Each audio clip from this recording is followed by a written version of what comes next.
Hello, my name is Harinder Pal. I am a senior software engineer at Microsoft. Okay.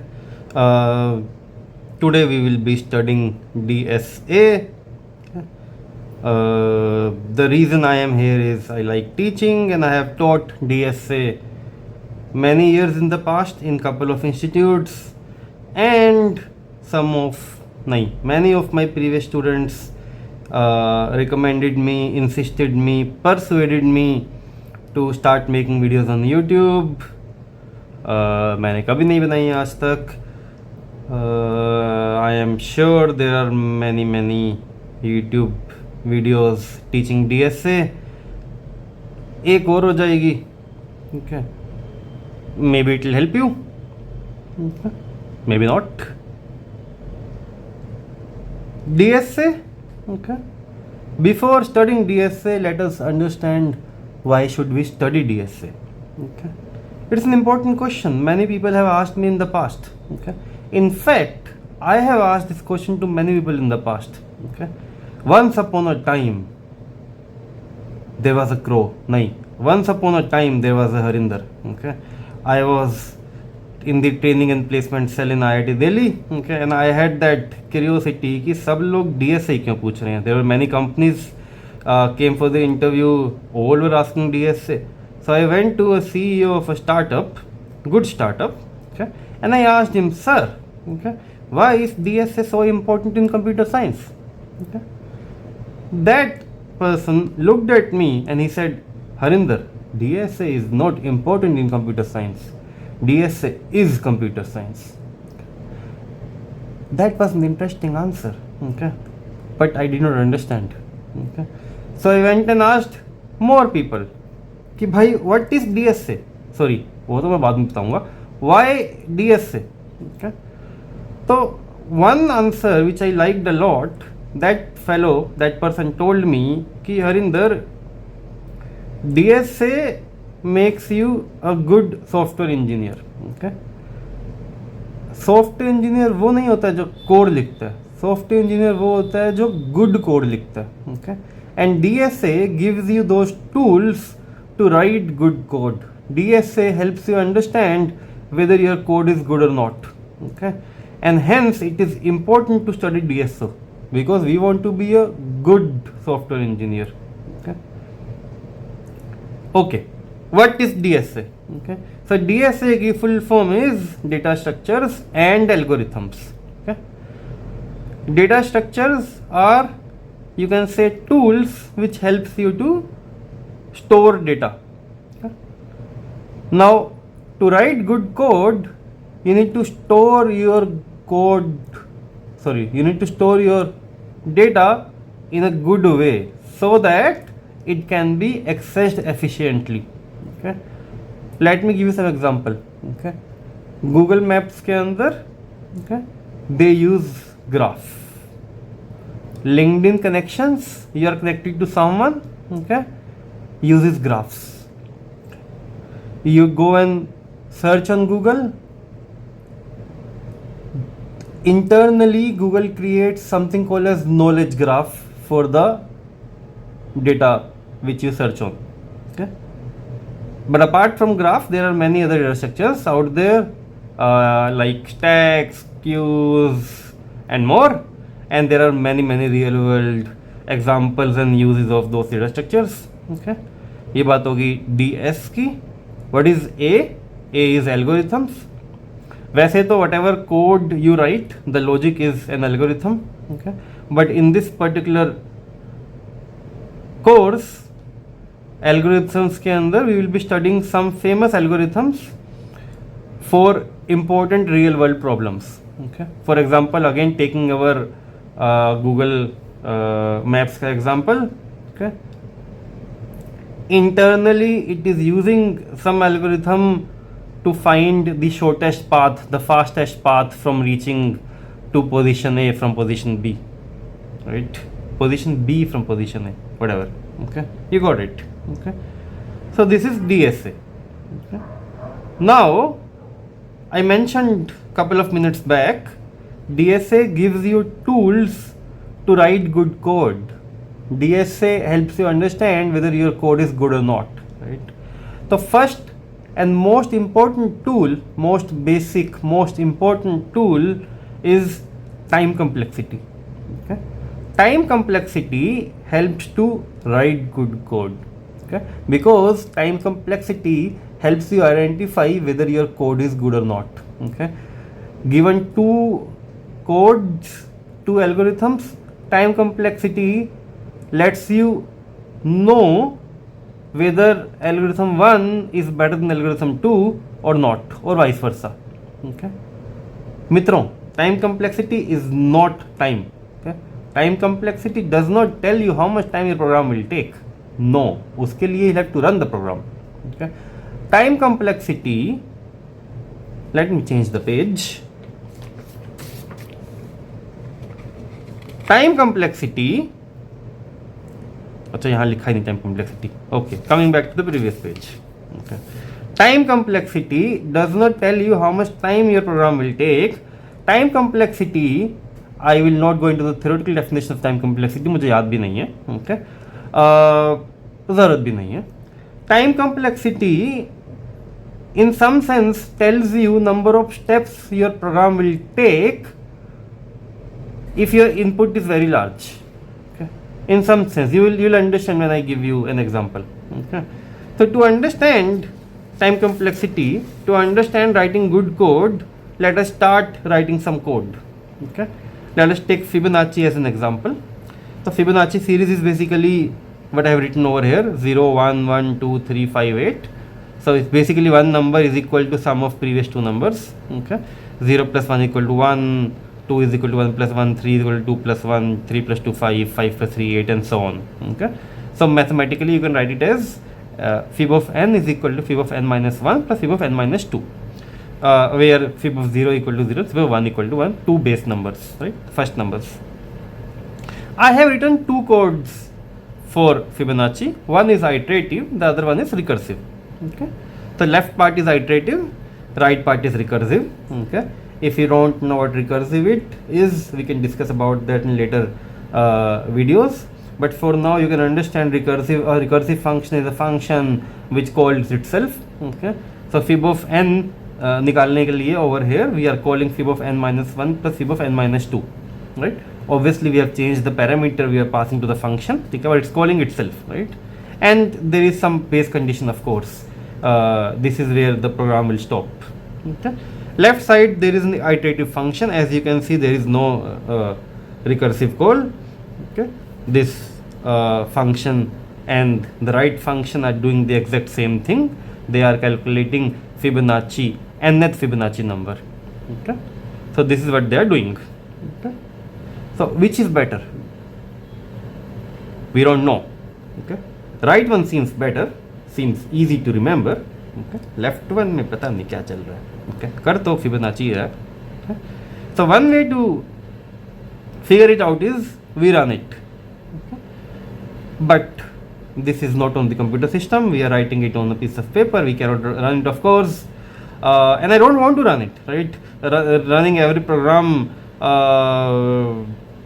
is a waste of time. There should be a way by which I can theoretically determine which is better, and time complexity is one tool which helps you to do that, right? So you guessed it right. Yes, time complexity. Okay. So let us come back to time complexity. Okay. I told you time complexity is a way which tells you how much time your program will take. That is wrong. I am repeating it. Time complexity does not tell you how much time your program will take. Time complexity in some sense tells you the number of steps your program will take for a large input. Okay. Time complexity helps you compare two algorithms without even running them. Okay.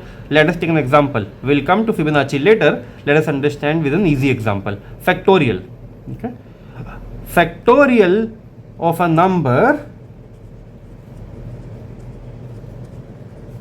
is calculated by something like this. So fact of 3 is equal to 3 into 2 into 1, right? Fact of 4 is equal to 4 into 3 into 2 into 1. Fact of 5 is equal to 5 into 4 into 3 into 2 into 1, which is 120, right? Or you can say fact of 5 is equal to 5 into fact of 4. Okay. I have wrote code for factorial. I have wrote the iterative version. We'll discuss recursive version later. Okay. So let us try to calculate time complexity of this function. Okay. So I told you time complexity is number of steps your program will take. Okay. For a large input, let us remove the large input part for now. Okay. So how many steps? So this is doing nothing, just initializing the one step. This is a for loop doing something, some conditional checks and something, right? So let me write it one. Again, just one, maybe one over here as well, right? Important point to note, bachcho, is this line is getting executed multiple times, not once, right? Even though this is one step, right? But this one statement is getting executed in a for loop, and the for loop will run for how many times? 2 से लेके n तक. So if n is 3, it will run for 2 and 3, 2 times, right? If n is 4, it will run for 2, 3 and 4, 3 times, right? So you can say n minus 1. So total number of steps this program will take will be equal to 1 plus n minus 1 into 1, which is equal to 1. So n minus 1 plus 1 comes out to be n plus 2. Okay. And we denote time complexity with something called as bada O, big O. Okay.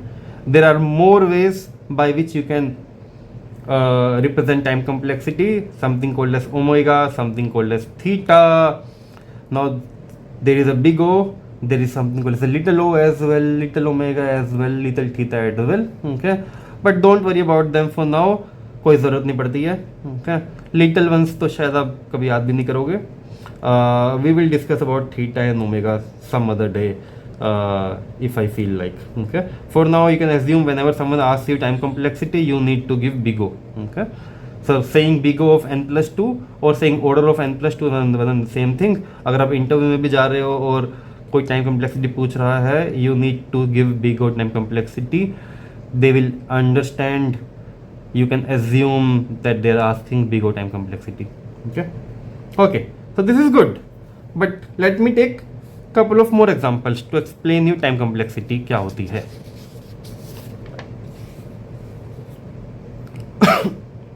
So I have got 4 examples over here. Okay, आलस करके मैंने function का नाम नहीं लिखा है. But this example there are 2 for loops, nested for loops. So for I is equal to 0, I is less than equal to 1. For j equal to 0, j is less than equal to 1, j plus plus, थोड़ा ज़्यादा आलस कर लिया. Okay, and one statement which takes 1 unit of time. Okay, so one over here, or maybe let us ignore steps for for loop. I'll tell you later why we're ignoring them, right? Let's assume just one this, right? So this is one, but this one step is running for how many number of times, right? This one step is running internally of this nested loop. तो how will it work? पहले I जब 0 होगा तो J0, J1, J2 से लेके Jn तक, then I will become 1, J0, J1, J2 से लेके n तक. Similarly I will become 2, 3, 4, 5, n, it will be J0, J1, J2 से लेके n तक. So J will be n times for n i's, right? So it's basically n into n. Okay. So this statement will run for n square number of times. Hence we can say time complexity of this function is, if this is a function, n square, right? You can write plus 2 as well for 2 for loops, hardly matters. Okay. This line now is again one step, but it will be running for n into m number of times, right? The time complexity for this is m into n or n into m. Over here there are 2 for loops. Okay, they are not nested, remember, they are 2 different for loops. Okay, so this is n, this is n, that comes out to be order of n plus n, which is 2n. This one, this is n, this is n square. So this comes out to be n plus n square. Okay. अगर अभी भी समझ में नहीं आया, take more examples, okay, or mention in the comments. For now, I am assuming you understood how to calculate time complexity for these, right? Now there is something interesting, okay, which you should know. Okay? There are some formulae I am giving you for time complexity, right? Order of n plus c is equal to order of n. Order of n minus c is equal to order of n. The same applies for multiplication as well. N into c is equal to order of n, and divided by c is equal to order of n. Okay. What is c? C is a constant, a small number. Okay. What is n? N is a variable number. Okay. Similarly, what is m? M is variable. Okay. By variable, I mean what can change. So in your function, remember fib of n can change. You can calculate fib of 2, you can calculate fib of 100, right? You can calculate fib of 1000. So n can change. Therefore, n is a number. Whatever is same inside the function, that is a constant, right? Which does not change with input. So n into c is equal to order of n. N divided by c is equal to order of n. N plus m is equal to big O of maximum of nm. So what do you do over here? You take the maximum, the bigger value basically. N into m is n into m. There is no change over here. Okay? No change. You don't ignore anyone over here. Okay? And order of c is equal to order of 1. Okay? So again, order of constant, since we don't worry about constants, constant की कोई value नहीं है, c की कोई value नहीं है, so you just write order of c as order of 1. You call it as a constant time complexity. Okay? By constant time complexity basically means it does not change with the input. Okay, it will take the same amount of time irrespective of the input variable. Okay, but let us spend couple of more minutes over here. Why is this the case? Why is order of n plus c is equal to order of n? Okay, that will mean order of n plus 2 is equal to n, right? Or n plus 1000 is equal to n, because c is constant, whatever the number is. If c is 1000 but it's constant, you will say n plus 1000 is equal to n, right? Why is this the case, right? This is because of the definition I gave you for time complexity, right? So if you remember, I told you time complexity in some sense tells you number of steps your program will take for a large input. Okay. So whenever you are calculating time complexity of an algorithm, whenever you are comparing two algorithms and deciding which one is better in terms of time, right, you worry about large inputs. Okay. If input is small, you don't worry at all. For example, अगर मुझे fib of 2 ही निकालना है, चाहे मैं recursive लिखूँ चाहे मैं iterative लिखूँ, अगर वो 2 नैनोसेकंड ले रहा है और 2.3 नैनोसेकंड्स ले रहा है, I don't worry at all, right? I don't worry much. Maybe in some prop world we may worry about 0.3 nanoseconds, but in general no, right? But if n is large, if n is 1000, right, then I need to know whether one is better or the other one is better, right? So therefore we usually worry for large numbers, right, large inputs.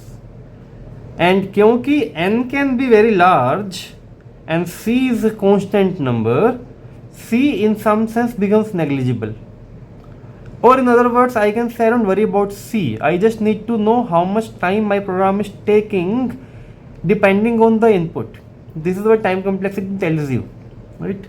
So therefore we don't worry about c. We just say n plus c is equal to n, n minus c is equal to n, and multiply c is equal to n, and divide by c is equal to n. What I'm trying to figure out is how my program is performing in terms of the input. Okay. If you're not able to understand what I'm telling you in the last couple of minutes, right, you need to worry about it much. Okay, we will, whatever code we will be writing, we will be calculating time complexity of each and every code. So you'll be experts in calculating time complexity in couple of videos. But for now, you can just assume time complexity gives you some number of steps your program will take in terms of the input, and there are some formulae which helps you to find the time complexity, right? Considering this formulae, coming back to these programs, right? So over here I can write order of n square plus 2 as order of n square. One thing to note is I told you about n plus c, n minus c, n into c, and divided by c. I didn't tell you about n ki power 2 or n ki power c. That does not go away. Similarly, 2 ki power n, that does not go away. Okay. Only multiplication, division, addition and subtraction goes away. Okay. Similarly, over here there is no change. N into m is n into m. Over here I can write order of 2n as order of n. It is not 2 ki power n, it is just 2 into n or n into 2. This is n plus n square, which comes out to be order of maximum of n square, which is equal to order of n square. Okay.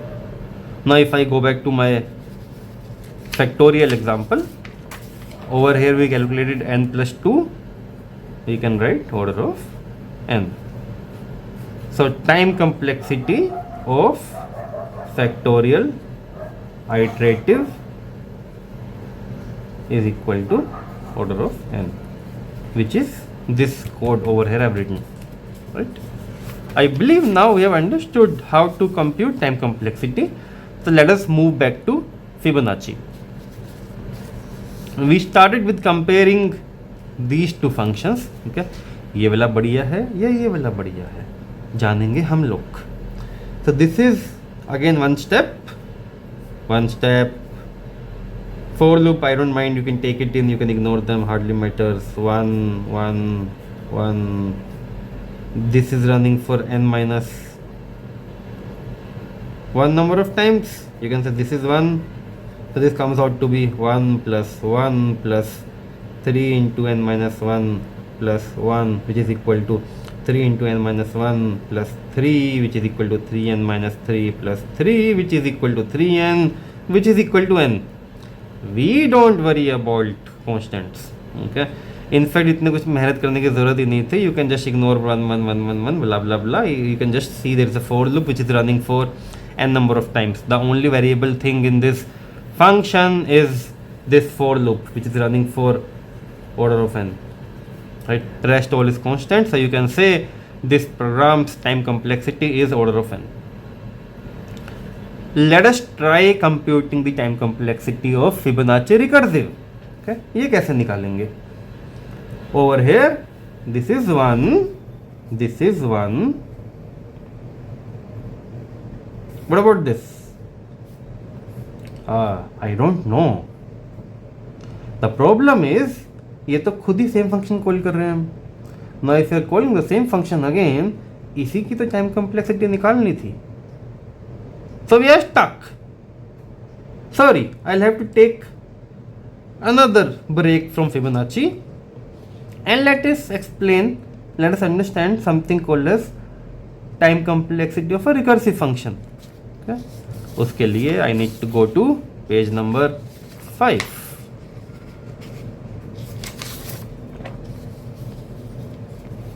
Now time complexity of a recursive function is not difficult to find. Okay?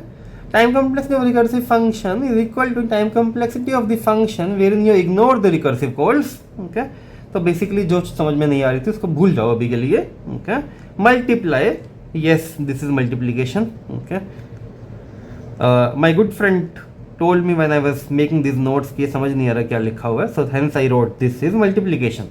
Okay, into number of function calls. Okay, so this is how you calculate the time complexity of a recursive function. Okay, समझ में नहीं आ रहा, समझाता हूँ. Okay, and let us take the same our factorial का example. Okay, we discussed iterative factorial earlier. This is the recursive code for finding factorial. It's a simple code. If n is equal to 0, n equal to 1, you return 1 because fact of 0 is 1 and fact of 1 is 1. Okay, else you return n into fact of n minus 1, again a recursive function over here. Okay, So how do you compute time complexity for this thing? You find the time complexity ignoring the recursive calls. That basically means इसको 1 मान लेते हैं. इसमें you don't know time complexity of this. Ignore कर दो.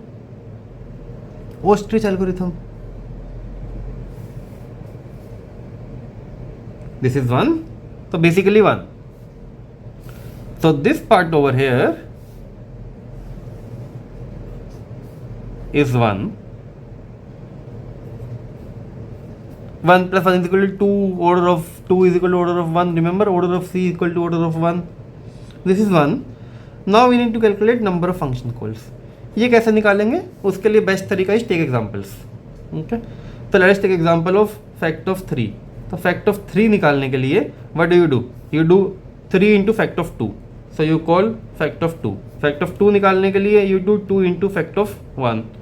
So you call fact of 1. Fact of 1 निकालने के लिए you come over here and you say return 1. तो यहाँ से 1 रिटर्न हो जाएगा. तो कितनी कॉल्स हुए? 3. एग्जाम्पल लेते हैं फैक्ट ऑफ 4 का. फैक्ट ऑफ 4 निकालने के लिए you will call 4 into fact of 3, 3 into fact of 2, 2 into fact of 1, 4 calls. तो फैक्ट ऑफ 3 निकालने के लिए 3 कॉल, फैक्ट ऑफ 4 निकालने के लिए 4 कॉल्स, फैक्ट ऑफ n निकालने के लिए n calls. So you multiply n into order of 1, which comes out to be order of n. So time complexity of this function is order of n.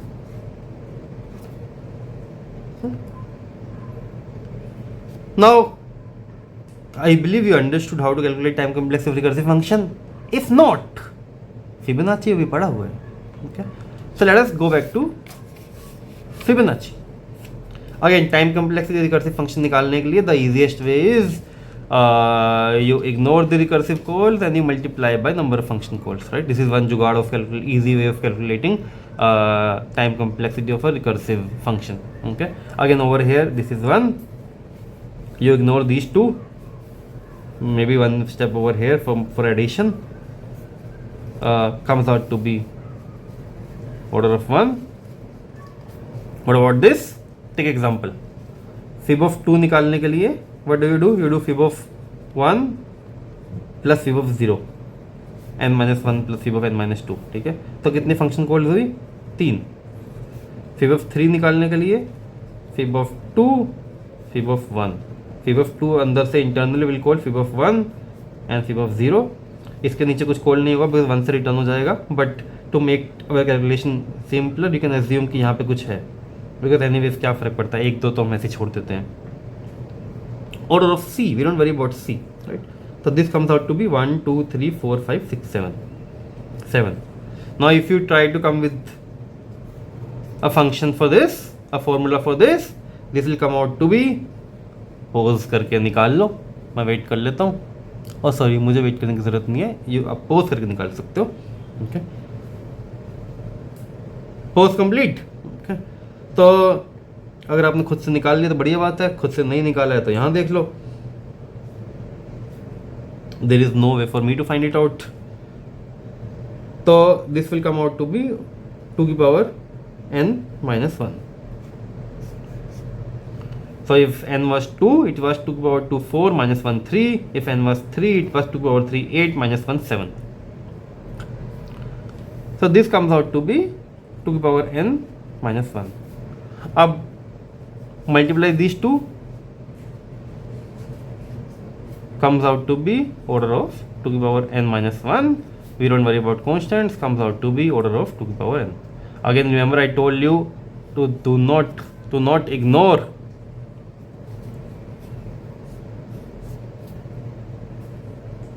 I told you to not ignore constants when they are either n की power 2 or 2 की power n, right? That 2 की power 3 की power whatever, c की power n is c की power n, you don't ignore c. Okay. So the time complexity of Fibonacci recursive is order of 2 की power n. Let me go back to my previous page. So this is order of 2 to the power n. This was order of n. This is order of 2 to the power n. Which is better? Let us take examples. Whenever you are confused, take examples. The best way to figure it out. N 2 raised to the power n. If n equal to 1, 2 raised to the power n equal to 2. So if n equal to 1, your iterative function will take one step in some sense. Your recursive function will take 2 steps. If n equal to 2, this is 4. Okay, not bad, just 2 extra steps. If n equal to 4, this is 16. Okay, now it is looking a little bad. N equal to 10 is 1, 0, 2, 4. Too much. If n equal to 1000, मेरे में तो हिम्मत नहीं है, खुद निकाल लो. So this is really bad. Okay, Fibonacci recursive, this code is really bad than the iterative code. Okay, iterative code is order of n, recursive code is order of 2 to the power n. And by the way, मित्रों, 2 to the power n is a really bad time complexity in real world. Okay, I'll explain you more about it later. Okay, one thing to remember is, ऐसा नहीं है कि सारे recursive code बुरे होते हैं, नहीं. Okay, ये वाला रिकर्सिव कोड बुरा है. Technically, in some way, I can write a recursive Fibonacci which is not as bad as this one. Okay, we will discuss about that in one of the classes, one of the videos. पहले पढ़ाया करता था तो आदत पड़ चुकी है class बोलने की. We will discuss about it in one of the videos. But for now, for this video, this code over here is very bad. It's a pathetic code. Iterative code is really good comparatively than the recursive code.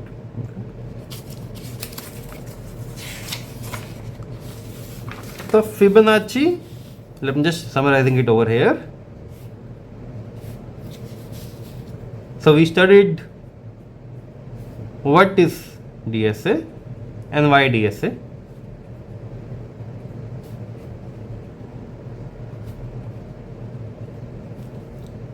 We studied time complexity that helped us to identify that Fibonacci iterative, which took order of n amount, which takes order of n amount of time complexity, okay, is much better than Fibonacci recursive, which takes order of 2 to the power n time complexity. We also tried calculating time complexity of factorial iterative and factorial recursive.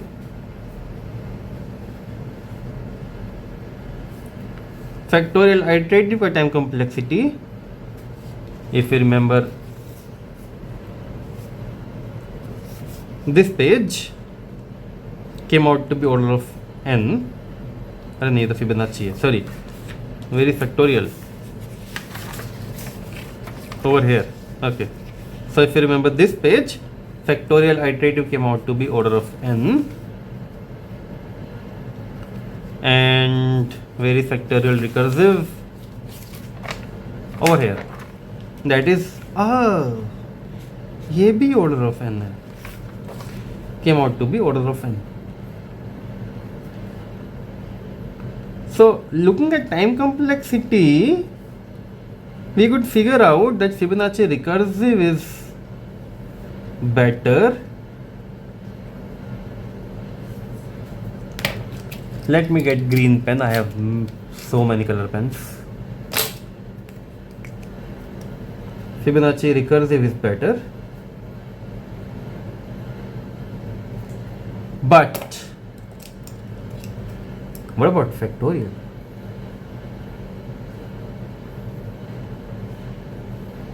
Now if you are curious, you should check out my next video जो कि कुछ दिनों में आने वाली है. If you are not curious, then you should not check my next video. Okay. And if you are too curious to wait for the next video, तो net पे जाके सर्च कर लो खुद से ही, मेरी वीडियो देखने की जरूरत नहीं है, नेट पे बहुत सामान पड़ा हुआ है. Okay. Thanks for joining. Tata, bye bye, sayonara.